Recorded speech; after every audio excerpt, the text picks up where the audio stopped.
Hello everyone, welcome to our channel.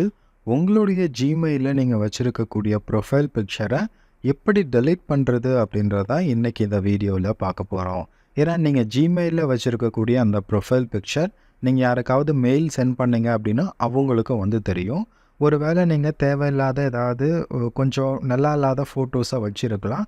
அதுக்காக அதை delete பண்ணணும் அப்படின்னு நினைக்கலாம். சரி, அதை எப்படி டெலீட் பண்ணுறதுன்றதை பார்க்கலாம்.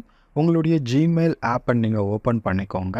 மேலே உங்களுடைய ப்ரொஃபைல் பிக்சர் தெரியும், அதை நீங்கள் செலக்ட் பண்ணுங்கள். கீழே கூகுள் அக்கௌண்ட் அப்படின்னு ஒரு ஆப்ஷன் கொடுத்துருப்பாங்க, அதுக்குள்ளே போங்க. அடுத்ததாக மேலே உங்களுடைய ப்ரொஃபைல் பிக்சர் தெரியும், அதை ஒரு டைம் நீங்கள் செலக்ட் பண்ணுங்கள். அடுத்த பேஜ் ஓப்பன் ஆகும். இங்கே கீழே ரிமூவ் அப்படின்னு சொல்லிட்டு ஒரு ஆப்ஷன் கொடுத்துருப்பாங்க. ஜஸ்ட் அந்த ரிமூவ் அப்படின்ற ஆப்ஷனை செலக்ட் பண்ணிவிட்டு ரிமூவ் அப்படின்றத மறுபடியும் ஒரு டைம் கிளிக் பண்ணிக்கோங்க. அவ்வளோதான், உங்களுடைய ஜிமெயில் அக்கௌண்ட்லேருந்து ப்ரொஃபைல் பிக்சரை நம்ம ரிமூவ் பண்ணிட்டோம். இதுக்கப்புறம் உங்களுக்கு ப்ரொஃபைல் பிக்சர் அப்படின்றது இருக்காது. மேலே உங்களுடைய நேமோட இனிஷியல் தான் கொடுத்துருப்பாங்க. இப்படி தான் உங்களுடைய கூகுள் அக்கௌண்ட் இல்லைனா ஜிமெயிலேருந்து ப்ரொஃபைல் பிக்சரை டெலீட் பண்ணுறது. சப்போஸ் உங்களுக்கு மறுபடியும் வேணும் அப்படின்னா அதே இடத்துல போயிட்டு நீங்கள் ப்ரொஃபைல் பிக்சர் அப்படின்றத ஆட் பண்ணிக்க முடியும்.